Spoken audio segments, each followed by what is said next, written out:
Hi friends, welcome back to our channel. మన ఛానల్‌కి ఎవరైనా కొత్తగా వచ్చినట్లయితే సబ్స్క్రైబ్ చేసుకోండి. అలాగే పక్కనున్న బెల్ ఐకాన్ అయితే ఆన్‌లో పెట్టుకోండి. మీరు గనక ఇంకా ఈ వీడియోకి లైక్ చేయకపోయినట్లయితే వెంటనే మన వీడియోకి అయితే లైక్ చేయండి. ఇప్పుడు మనం ఈరోజు మన పేరు మీద ఎన్ని సిమ్ కార్డ్‌లయితే లింక్ అయ్యి ఉన్నాయనేది ఈరోజు వీడియోలో అయితే చెక్ చేద్దాం. ముందుగా మీరు గూగుల్ క్రోమ్‌ని ఓపెన్ చేసి దాంట్లో ట్యాప్‌కో అనేది మీరు ఎంటర్ చేయాల్సి ఉంటుంది. ట్యాప్‌కో అని ఎంటర్ చేసిన తర్వాత ఇక్కడ ట్యాప్‌కో అని వచ్చింది కదా! దీని మీదయితే మీరైతే క్లిక్ చేయండి. దీని మీద క్లిక్ చేసిన తర్వాత మీకైతే ఇలా ఇంటర్ఫేస్ అనేది ఓపెన్ అయ్యిద్ది.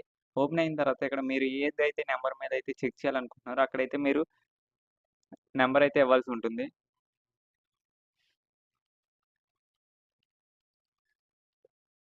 మీరు ఏ నంబర్ అయితే చెక్ చేయాలనుకుంటున్నారో ఆ నంబర్ ఇచ్చిన తర్వాత కింద ఇక్కడ ఎంటర్ ద క్యాప్చా అని ఉంది కదా!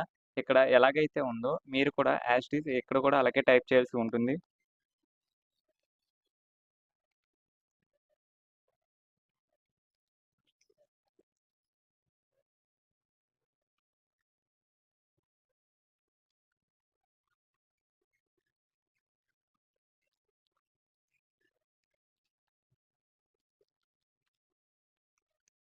మీరిక్కడ క్యాప్చా ఎంటర్ చేసిన తర్వాత వాలిడ్ క్యాప్చా మీద అయితే క్లిక్ చేయండి.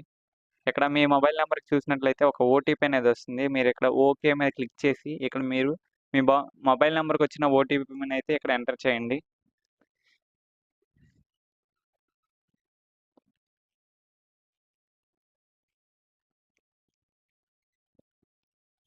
ఇక్కడైతే మీ మొబైల్ నంబర్‌కొచ్చిన ఓటీపీనైతే ఎంటర్ చేయండి ఇక్కడ. ఓటీపీ చేసి లాగిన్ మీదైతే మీరు క్లిక్ చేయండి.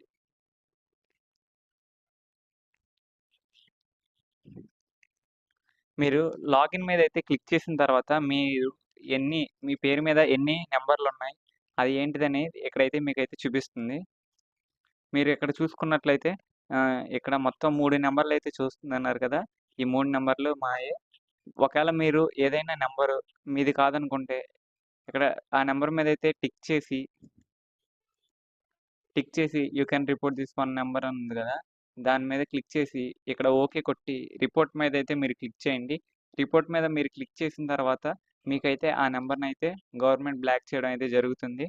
మీరు దాన్నైతే నంబర్ బ్లాక్ చేసింది స్టేటస్ అనేది మీ మొబైల్ నంబర్‌కైతే వస్తుంది. మీకు గనక ఈ వీడియో నచ్చినట్లయితే లైక్ చేయండి. అలాగే షేర్ చేయండి. ఛానెల్‌ని సబ్స్క్రైబ్ చేయడం మాత్రం మర్చిపోకండి. Thank you all.